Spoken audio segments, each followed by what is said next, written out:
Hello दोस्तों, तो कैसे हो आप सभी। आज हम बात करेंगे एक इंटरेस्टिंग टॉपिक पर, जो कि है इसरो की पहली सूरज मिशन। तो चलिए शुरू करते हैं। आदित्य L1 भारत की पहली अंतरिक्ष आधारित ऑब्जर्वेटरी है। यह सूरज से इतनी दूर तैनात होगा कि उसे गर्मी तो लगे लेकिन खराब ना हो, क्योंकि सूरज की सतह से थोड़ा ऊपर यानी फोटोस्फेयर का तापमान करीब 5500 डिग्री सेल्सियस रहता है। केंद्र का तापमान 1.50 करोड़ डिग्री सेल्सियस रहता है। ऐसे में किसी यान या स्पेसक्राफ्ट का वहां जाना संभव नहीं है। तो आप लोग सोच रहे होंगे, क्या करेगा आदित्य L1 स्पेसक्राफ्ट। पहला, सौर तूफानों के आने की वजह, सौर लहरों और उनका धरती के वायुमंडल पर क्या असर होता है। दूसरा, आदित्य सूरज के कोरोना से निकलने वाली गर्मी और गर्म हवाओं की स्टडी करेगा। तीसरा, सौर हवाओं के विभाजन और तापमान की स्टडी करेगा।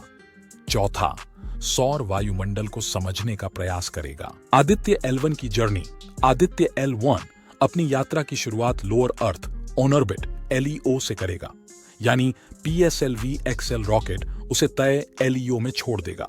इसके बाद धरती के चारों तरफ 16 दिनों तक 5 ऑन ऑर्बिट मैन्यूवर करके सीधे धरती की गुरुत्वाकर्षण वाले क्षेत्र यानी sphere on off influence SOI से बाहर जाएगा। फिर शुरू होगी क्रूज फेज। यह थोड़ी लंबी चलेगी। आदित्य L1 को हैलो ऑन ऑर्बिट में डाला जाएगा, जहां पर L1 पॉइंट होता है। तो चलिए पहले जानते हैं L1 पॉइंट क्या होता है। लैरेंज पॉइंट यानी L पॉइंट, यह नाम गणितज्ञ जोसेफी लुई लैरेंज के नाम पर दिया गया है। इन्होंने ही इन लैरेंज पॉइंट्स को खोजा था। जब किसी दो घूमते हुए अंतरिक्षीय वस्तुओं के बीच ग्रेविटी का एक ऐसा पॉइंट आता है जहां पर कोई भी वस्तु या सैटेलाइट दोनों ग्रहों या तारों की गुरुत्वाकर्षण से बचा रहता है। आदित्य L1 के मामले में यह धरती और सूरज दोनों की गुरुत्वाकर्षण शक्ति से बचा रहेगा। लैरेंज पॉइंट तक पहुंचने में इसे 109 दिन लगेंगे। इसे कठिन इसलिए माना जा रहा है क्योंकि इसे दो बड़े ऑर्बिट में जाना है।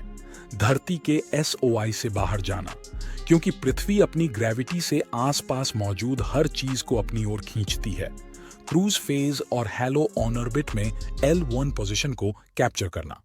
अगर गति नियंत्रित नहीं हुई तो वह जल जाएगा। आदित्य L1 के साथ पहला PEPA यानी plasma analyser package for Aditya, यह सूरज की गर्म हवाओं में मौजूद इलेक्ट्रॉन्स और भारी आयन की दिशाओं और उनकी स्टडी करेगा। दूसरा VALC यानी विजिबल लाइन एमिशन कोरोनाग्राफ, इसे इंडियन इंस्टीट्यूट ऑफ एस्ट्रोफिजिक्स ने बनाया है। सूर्ययान में लगा VLC सूरज की HD फोटो लेगा। तीसरा SUIT यानी सोलर अल्ट्रावायलेट इमेजिंग टेलीस्कोप, यह एक अल्ट्रावायलेट टेलीस्कोप है। यह सूरज की अल्ट्रावायलेट वेवलेंथ की तस्वीरें लेगा। चौथा SOLEXS यानी solar low energy X ray spectrometer, सूरज से निकलने वाले एक्स-रे और उसमें आने वाले बदलावों की स्टडी करेगा। पांचवां MAG यानी advanced tri axial high resolution digital magnetometers, यह सूरज के चारों तरफ मैग्नेटिक फील्ड की स्टडी करेगा। छठा ASPEX यानी Aditya solar wind particle experiment, इसमें दो सब पेलोड्स हैं। पहला SUIS यानी सोलर विंड आयन स्पेक्ट्रोमीटर, जो कम ऊर्जा वाला स्पेक्ट्रोमीटर है। यह सूरज की हवाओं में आने वाले प्रोटॉन्स और अल्फा पार्टिकल्स की स्टडी करेगा।